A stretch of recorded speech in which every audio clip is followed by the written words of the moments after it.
Yazi bafethu nginizwe nje manje nikhuluma la, nikhuluma izinto ey'ngekho. Enisuke niy'qikana nje niy'susela ekhanda. Nithi impilo yomuntu iphethwe nguNkulunkulu, impilo yomuntu isezandleni zikaNkulunkulu nedlozi lakhe.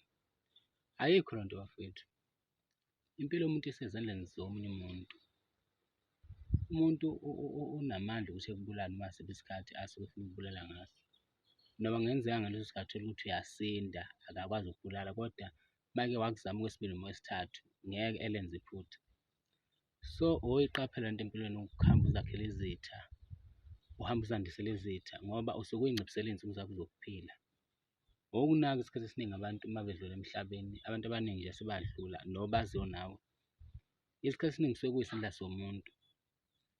Omunye kusuke ubudedengu bakhe ukuthi uqhubekele wazakhela izitha emhlabeni, wangawuhloniphi umhlaba, wangawuhloniphi abantu. Impilo yomuntu bafethu isezandleni zomunye umuntu. Uma ubambe leyo nto leyo, wahlonipha umhlaba, uyophila isikhathi eside emhlabeni. Emhlabeni kunesisho esithi iminyaka eyiqhaga ayandi.